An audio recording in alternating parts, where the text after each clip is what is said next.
Hey guys, how's it going, eh? Todd, the cheap drums guy. On another poopy, frickin' rainy, cold, nasty day.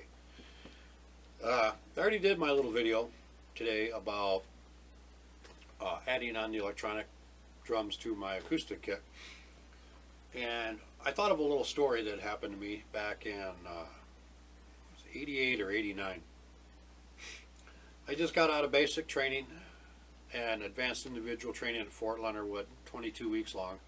And I went to my first duty station, which was Alpha Company, 17th Engineer Battalion, 2nd Armored Division, Hell on Wheels, which was the unit that wore the patch on the chest instead of the arm.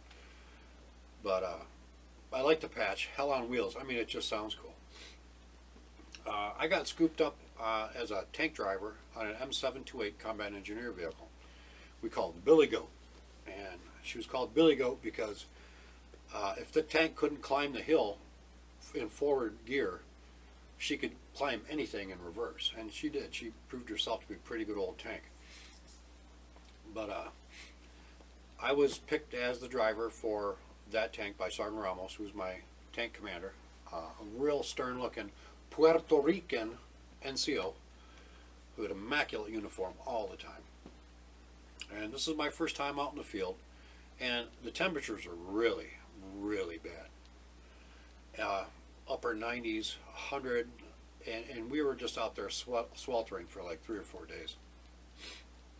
Our sister tank, Alpha 83, was out running missions with another unit, and we were tasked to stand there at where our campsite was. It was kind of up on like a little mesa, and our tank was positioned on the main entrance coming in. We're in a dug-in fighting position, and just our turret is above the ground. The rest of the hull part is down under the ground, and it was surrounded by some scrub oak and stuff like that. But there we kind of sat for 3 days and stewing in this horrible heat, 90 some odd degrees. And I'm a very clean person. I like to clean up before I go to bed, or I like to shower before I go to bed. But there, you really couldn't shower because you're out in the field. So you give yourself what they call a horse bath and whatnot every night. So I didn't, keep myself awake by stinking so bad. But my other crew members on the tank, Sergeant Ramos and our gunner, we didn't have our loader, we were short a loader. But the gunner and Sergeant Ramos was there, and they stunk. Oh my God, did they stink. And after about 3 days, we were getting ready to roll out. That night, probably about 11 o'clock, 12 o'clock that night, our tank was going to be swapped out with the other. They were going to come take our place, and we're going to go out and run missions. And my crew guys, they couldn't stand the smell of themselves any longer. So they decided to wash up that night and change into another set of uniforms. Now, back then in the 80s, early 90s, when you went to the field, you bring your uniforms, your t-shirts and stuff, but you always ended up buying brand new underwear and brand new socks to bring with you. And generally the underwear and socks never came home with you. They stayed out in the field somehow. Because of anything to clean, and underwear and socks are usually the cheapest anyways, and they're usually the worst smelling and the hardest to really clean. So that's generally why they never came back to post. So anyways, I'm just sitting there happy that they're finally washing that ass. And they finish up and they're out. They smell all nice and pretty. They look all clean, shaven real nice, and nice fresh pressed uniform, even though we're out in the field. And I didn't ask about the underwear or the socks. Well, none of my business. All my stuff went into my laundry bag in the tank, and I just called it good. So night comes and we're getting ready to roll. Turn on our blackout drive instead of our headlights. It's nighttime. You don't want to white light discipline. You don't use white light. And Sergeant Ramos is up in the tank commander's hatch, and he turns around, looks behind, and starts giving me commands through the intercom to back the tank up out of the fighting position, and then pull onto the road and move down where our escort's going to take us to where we got to go. And I thought that was that. And so I drive the tank and blah, blah, blah, blah, blah, and here off we are and doing whatever. Well, about a half hour later, our sister tank, Alpha 83, comes back. come up the hill. Sergeant Vaughn guided Peyton in the tank down into the fighting position, and they were going to hold up for the night there and get some rest, and then in the morning start fresh again. And again, I didn't think anything of it.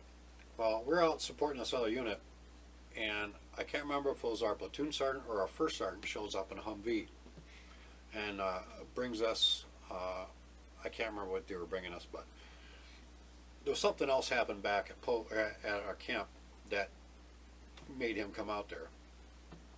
So I found out as they were talking that my gunner and my tank commander took their socks and underwear and strewn them in the trees around our tank while we were sitting there. I couldn't see them, it was pitch black out.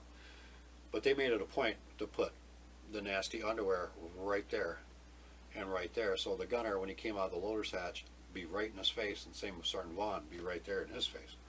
And then the socks and all that kind of stuff.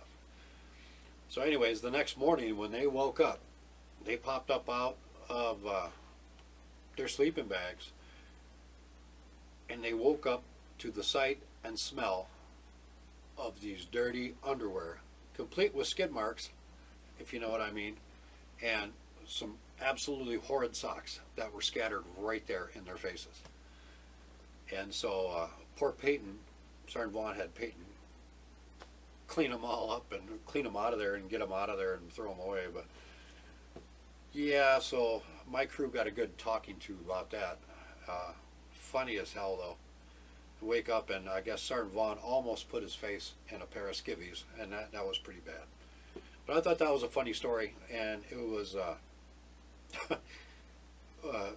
it was something to remember, and I never forgot it, and I just thought it was really cute. And I probably got 100 stories like that I'll try to share now and again when I remember them. But anyways, I'm Todd, the cheap drums guy, being kind of cheap, not doing anything. But you guys have a great day, and I'll talk at you later. Peace out, Girl Scout.